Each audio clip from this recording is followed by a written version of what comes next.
Projeto Lendo de Ouvido, segunda gravação, 5 de maio de 2019. A Sereníssima República, ou Conferência do Cônego Vargas, conto de Machado de Assis, presente em papéis avulsos, obra de 1882. Meus senhores, antes de comunicar-vos uma descoberta que reputo de algum lustre para o nosso país, deixai que vos agradeça a prontidão com que acudistes ao meu chamado. Sei que o interesse superior vos trouxe aqui, mas não ignoro também, e for ingratidão ignorá-lo, que um pouco de simpatia pessoal se mistura à vossa legítima curiosidade científica. Oxalá possa eu corresponder a ambas. Minha descoberta não é recente, data do fim do ano de 1876. Não a divulguei, então, e a não ser o Globo, interessante diário desta capital, não a divulgaria ainda agora. Por uma razão que achará fácil entrada no vosso espírito. Esta obra de que venho falar-vos carece de retoques últimos, de verificações e experiências complementares. Mas o Globo noticiou que um sábio inglês descobriu a linguagem fônica dos insetos e cita o estudo feito com as moscas. Escrevi logo para a Europa e aguardo as respostas com ansiedade.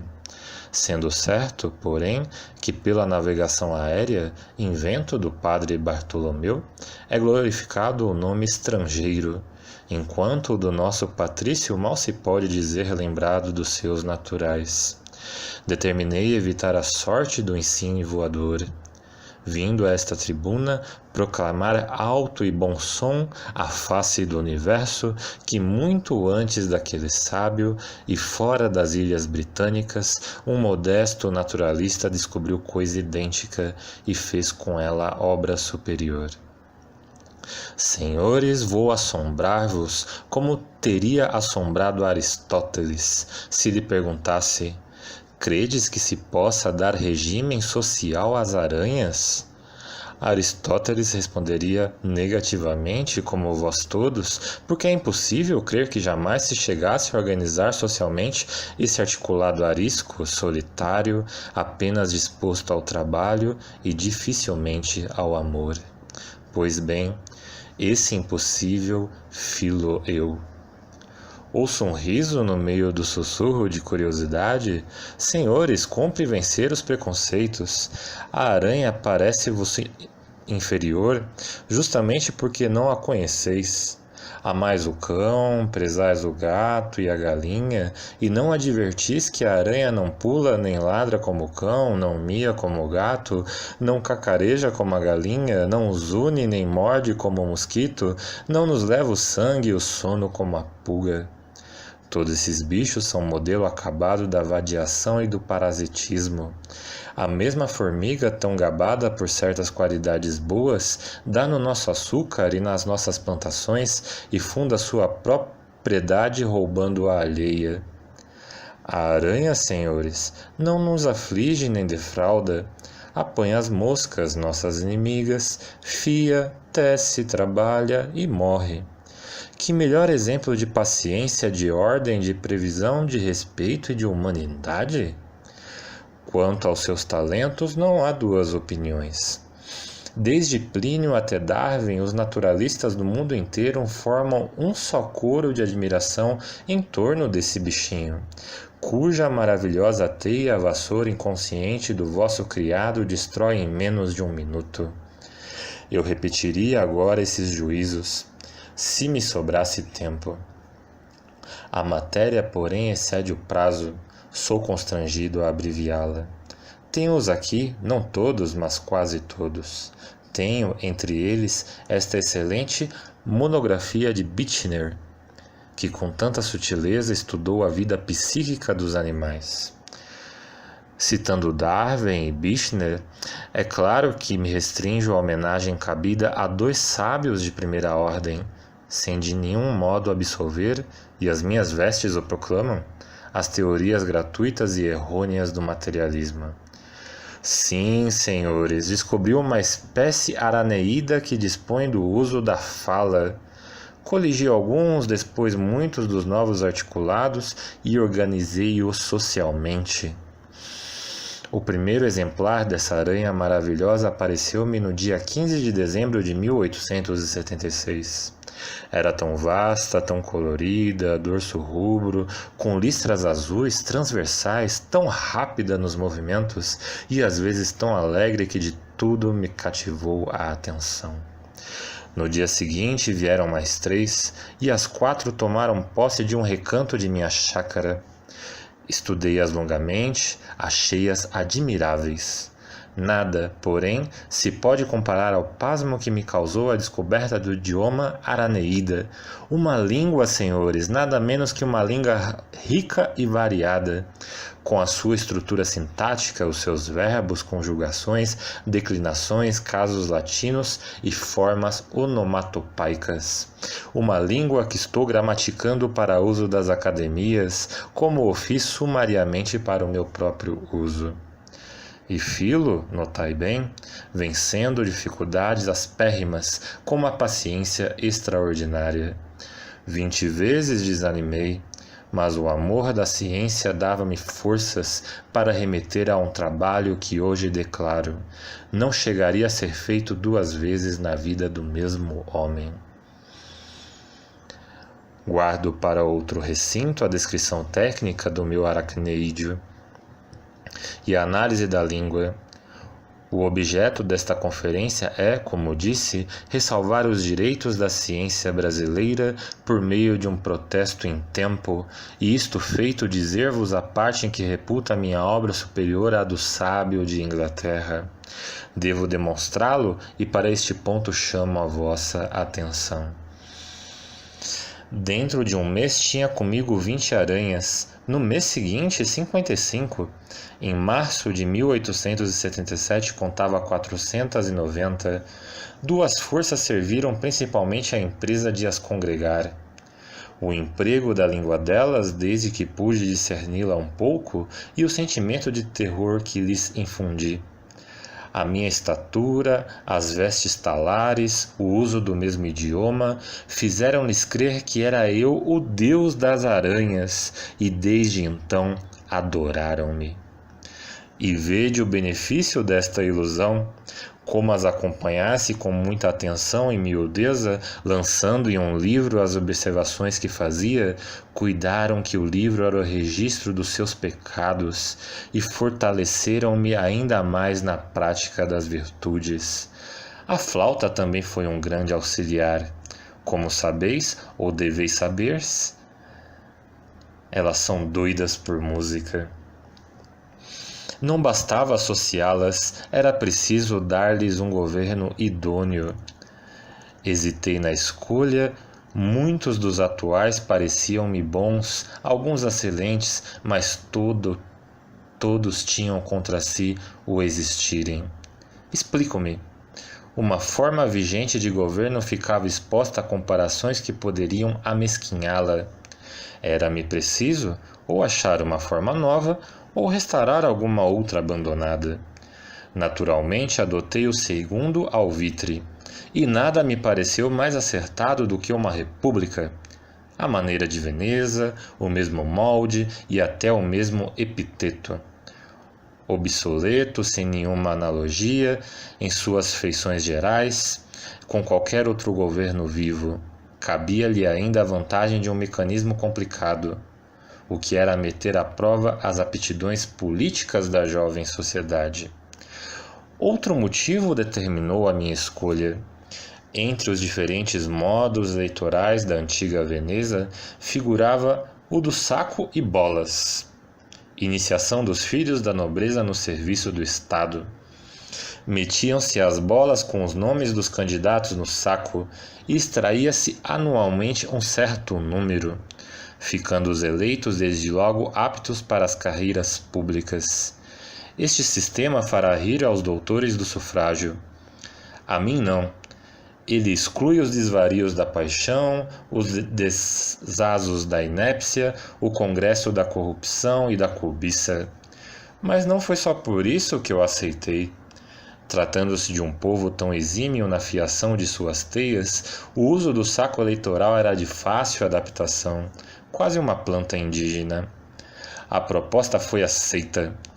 Sereníssima República pareceu-lhes um título magnífico, roçagante, expansivo, próprio a engrandecer a obra popular.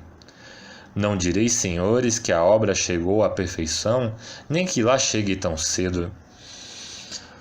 Os meus pupilos não são os solários de Campanéia ou os utopistas de Moros. Formam um povo recente que não pode trepar de um salto ao cume das nações seculares. Nem o tempo é operário que ceda a outro a lima ou o alvião. Ele fará mais e melhor do que as teorias do papel, válidas no papel e mancas na prática. O que posso afirmar-vos é que, não obstante as incertezas da idade, eles caminham dispondo de algumas virtudes que presumo essenciais à duração de um Estado. Uma delas, como já disse, é a perseverança, uma longa paciência de Penélope, segundo vou mostrar-vos. Com efeito, desde que compreenderam que no ato eleitoral estava a base da vida pública, trataram de o exercer com a maior atenção. O fabrico do saco foi uma obra nacional. Era um saco de 5 polegadas de altura e 3 de largura, tecido com os melhores fios, obra sólida e espessa.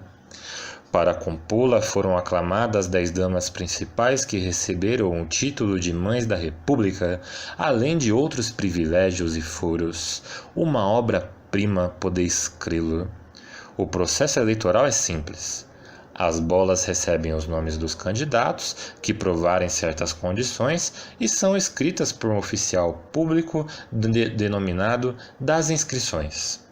No dia da eleição, as bolas são metidas no saco e tiradas pelo oficial das extrações, até perfazer o número dos elegendos. Isto, que era um simples processo inicial na antiga Veneza, serve aqui ao provimento de todos os cargos. A eleição fez-se a princípio com muita regularidade, mas logo depois um dos legisladores declarou que ela fora viciada por terem entrado no saco 2 bolas com o nome do mesmo candidato. A Assembleia verificou a exatidão da denúncia e decretou que o saco até ali de 3 polegadas de largura tivesse agora 2. Limitando-se a capacidade do saco, restringia-se o espaço à fraude, era o mesmo que suprimi-la. Aconteceu, porém, que na eleição seguinte um candidato deixou de ser inscrito na competente bola. Não se sabe se por descuido ou intenção do oficial público. Este declarou que não se lembrava de ter visto o ilustre candidato, mas acrescentou nobremente que não era impossível que se lhe tivesse dado o nome. Neste caso, não houve exclusão, mas distração. A Assembleia, diante de um fenômeno psicológico inelutável como é a distração, não pôde castigar o oficial, mas, considerando que a estreiteza do saco podia dar lugar a exclusões odiosas, revogou a lei anterior e restaurou as 3 polegadas. Nesse inteirim, senhores, faleceu o primeiro magistrado e 3 cidadãos apresentaram-se candidatos ao posto, mas só 2 importantes, Razerote e Magot, os próprios chefes do partido retilíneo e do partido curvilíneo. Devo explicar-vos que os divide em política. Uns entendem que a aranha deve fazer as teias com os fios retos, é o partido retilíneo. Outros pensam ao contrário que as teias devem ser trabalhadas com os fios curvos, é o partido curvilíneo. Há ainda um terceiro partido misto e central com este postulado. As teias devem ser urdidas de fios retos e fios curvos, é o partido reto curvilíneo. E, finalmente, uma 4ª divisão política, o partido antirreto curvilíneo, que faz tábua rasa de todos os princípios litigantes e propõe o uso de umas teias urdidas de ar, obra transparente e leve, em que não há linhas de espécie alguma. Como a geometria apenas poderia dividi-los sem chegar a apaixoná-los, adotaram uma simbólica. Para uns, a linha reta exprime os bons sentimentos, a justiça, a probidade, a inteireza, a constância, etc., ao passo que os sentimentos ruins ou inferiores, como a bajulação, a fraude, a deslealdade, a perfídia, são perfeitamente curvos. Os adversários respondem que não, que a linha curva é a da virtude e do saber, porque é a expressão da modéstia e da humildade. Ao contrário, a ignorância, a presunção, a toleima, a parlapatice são retas, duramente retas. O terceiro partido, menos anguloso, menos exclusivista, desbastou a exageração de uns e outros, combinou os contrastes e proclamou a simultaneidade das linhas como a exata cópia do mundo físico e moral. O quarto limita-se a negar tudo. Nem Hazerote nem Magô foram eleitos. As suas bolas saíram do saco, é verdade, mas foram inutilizadas. A do primeiro por faltar a primeira letra do nome, a do segundo por lhe faltar a última. O nome restante e triunfante era o de um argentário ambicioso, político obscuro, que subiu logo à poltrona ducal, com espanto geral da República. Mas os vencidos não se contentaram de dormir sobre os louros do vencedor. Requereram uma devassa. A devassa mostrou que o oficial das inscrições intencionalmente viciara a ortografia de seus nomes. O oficial confessou o defeito e a intenção, mas explicou-os dizendo que se tratava de uma simples elipse, delito se o era puramente literário. Não sendo possível perseguir ninguém por defeitos de ortografia ou figuras de retórica, pareceu acertado rever a lei. Nesse mesmo dia ficou decretado que o saco seria feito de um tecido de malhas, através das quais as bolas pudessem ser lidas pelo público e ipso facto pelos mesmos candidatos, que assim teriam tempo de corrigir as inscrições. Infelizmente, senhores, o comentário da lei é a eterna malícia.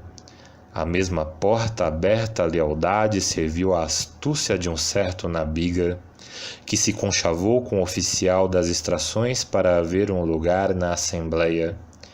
A vaga era uma, os candidatos 3. O oficial extraiu as bolas com os olhos no cúmplice, que só deixou de abanar negativamente a cabeça quando a bola pegada foi a sua.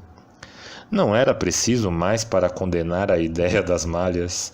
A Assembleia, com exemplar paciência, restaurou o tecido espesso do regime anterior. Mas, para evitar outras elipses, decretou a validação das bolas cuja inscrição estivesse incorreta, uma vez que 5 pessoas jurassem ser o nome inscrito o próprio nome do candidato. Este novo estatuto deu lugar a um caso novo e imprevisto, como ides ver. Tratou-se de eleger um coletor de espórtulas, funcionário encarregado de cobrar as rendas públicas sob a forma de espórtulas voluntárias. Eram candidatos, entre outros, um certo Caneca e um certo Nebraska. A bola extraída foi a de Nebraska. Estava errada, é certo, por lhe faltar a última letra. Mas 5 testemunhas juraram nos termos da lei que o eleito era o próprio e o único Nebraska da República. Tudo parecia findo quando o candidato Caneca requereu provar que a bola extraída não trazia o nome de Nebraska, mas o dele. O juiz de paz deferiu ao peticionário. Veio então um grande filólogo, talvez o primeiro da República, além de bom metafísico e não vulgar matemático, o qual provou a coisa nestes termos. Em primeiro lugar, disse ele, deveis notar que não é fortuita a ausência da última letra do nome Nebraska. Por que motivo foi ele inscrito incompletamente? Não se pode dizer que por fadiga ou amor da brevidade, pois só falta a última letra, um simples A. Carência de espaço? Também não. Vede, há ainda espaço para 2 ou 3 sílabas. Logo, a falta é intencional, e a intenção não pode ser outra senão chamar a atenção do leitor para a letra K, última escrita desamparada, solteira, sem sentido. Ora, por um efeito mental que nenhuma lei destruiu, a letra reproduz-se no cérebro de 2 modos: a forma gráfica e a forma sônica, K e K. O defeito, pois, no nome escrito chama os olhos para a letra final, incrusta desde logo no cérebro esta primeira sílaba, K. Isto posto, o movimento natural do espírito é ler o nome todo. Volta-se ao princípio, a inicial Ne, do nome Nebraski, Cane. Resta a sílaba do meio, Brás, cuja redução a esta sílaba K ultima do nome Caneca. É a coisa mais demonstrável do mundo. E todavia não a demonstrarei, visto faltar-vos o preparo necessário ao entendimento da significação espiritual ou filosófica da sílaba, suas origens e efeitos, fases, modificações, consequências lógicas e sintáxicas, dedutivas ou indutivas, simbólicas e outras. Mas, suposta demonstração, aí fica a última prova evidente e clara da minha afirmação primeira, pela anexação da sílaba K às 2 Cane, dando este nome Caneca. A lei emendou-se, senhores, ficando abolida a faculdade da prova testemunhal e interpretativa dos textos, e introduzindo-se uma inovação, o corte simultâneo de meia polegada na altura e outra meia na largura do saco.